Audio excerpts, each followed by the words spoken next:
Good evening. Can you hear me?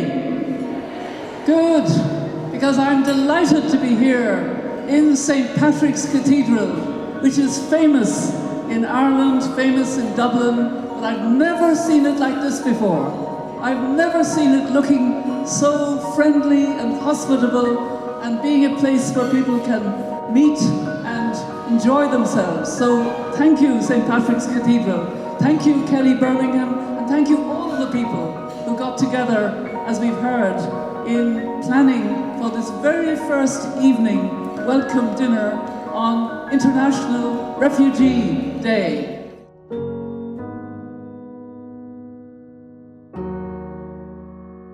Our mark is in people's business. We're enriching a nourished life every day, as says in our mission statement. When we heard we're going to be involved in this event, our team here in Cole Park are thrilled. There will be approximately 50 people from operations manager down to kitchen porters supporting these events today. And our client here in Cole Park very kindly support us with all the furniture as well. This initiative originally comes from our managing director, Shane Flynn. From our mark's perspective, on behalf of our client in RIA, we're delighted to support and attend such a momentum occasion. Our mark are always support our client, and we always engage with communities with events like this.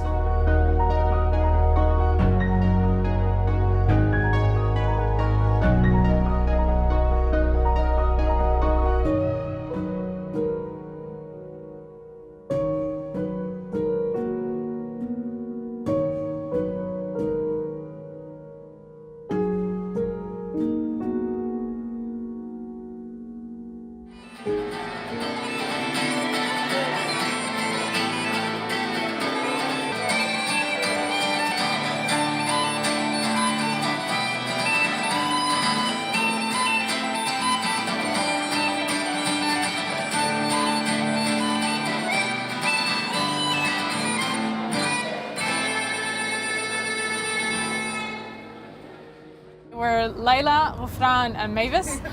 We started the Zata 5-6 months ago at the Green Door Market, and now we're moving to Honest to Goodness in July. We started this project to empower women and provide work to whoever who is struggling to find a work and finding a job and actually working in Ireland. Our recipes are Middle Eastern. The fillings are Middle Eastern fillings. Some of them they are za'atar, which is sun-dried thyme mixed with sesame seeds and olive oil, and the sour spice called sumac. And we have cheeses, we have meat, we have everything. We have options for vegan, vegetarians, and meat lovers.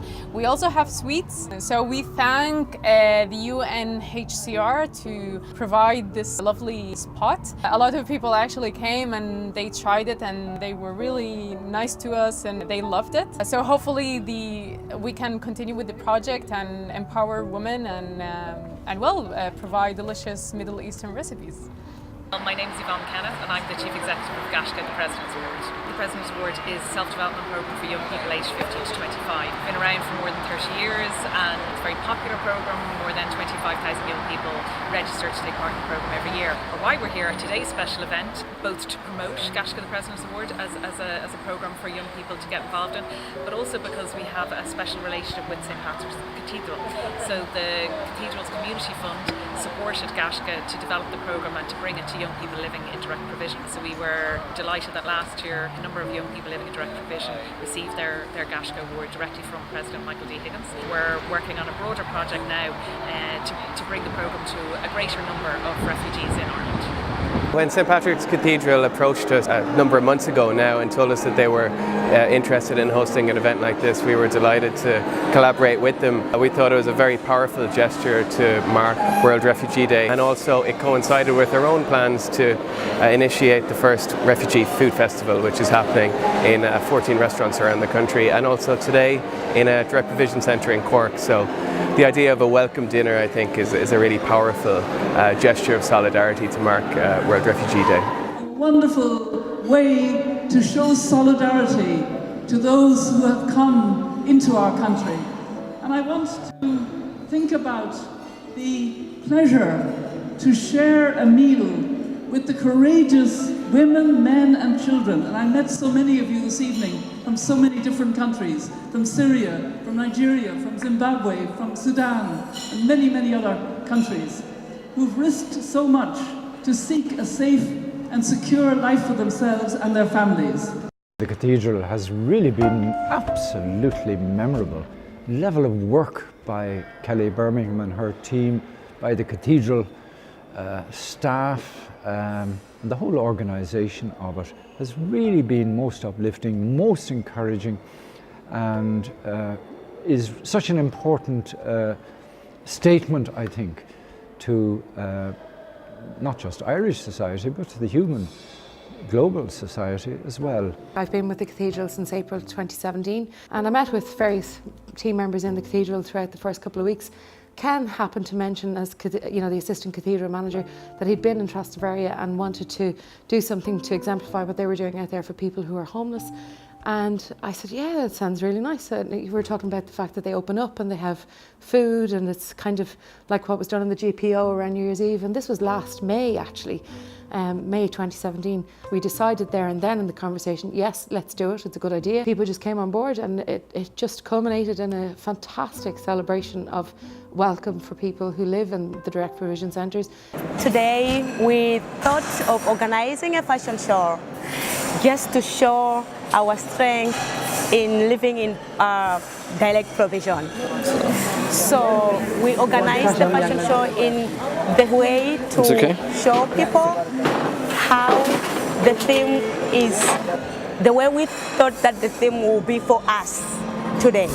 I don't know you, I did not know you, but we come together and we are united in the direct provision as sisters and brothers.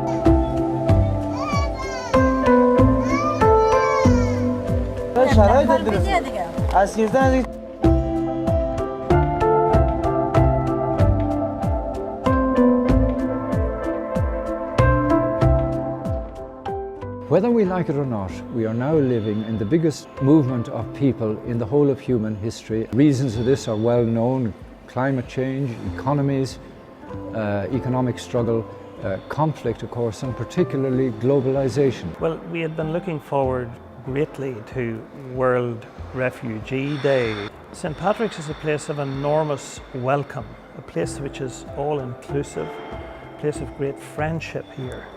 And we want to continue with that, and we want to build upon that. And I suppose through our links again with Dublin City Interfaith Forum, the service that they hold every year on World Refugee Day down at the famine statues really resonates for people from an Irish perspective, for our own people who went abroad through 1842 to 1847, and since the 1850s we have had a flood of people leaving our shores, seeking refuge elsewhere, trying to make a better life for themselves, whether it's as a result of conflict between the north and south at the time, or economic struggles, or the famine at the time. And we've been through that. So the welcome that we received in some cases wasn't as good as it could have been. So why not turn the tables around and welcome people the way we would like to receive them. So that service at the famine statues really kind of brought everything together philosophically. Everybody here just was straight into it and loved the idea. We wanted people to have something to take home of the cathedral, not just say the invitation card or the menu or other souvenirs, but the coin really is a symbol of prosperity. And may their pockets never be empty, that prosperity will always be with them, and a memory of the cathedral and what we did here this evening. Because I do think it was a unique expression of what we believe to be respect and dignity for everyone who deserves it. We must remain sensitive to what it means to seek refuge, to be a refugee. And we mustn't forget the suffering which silences the culture of peoples who are portrayed to us all too often as mere statistics.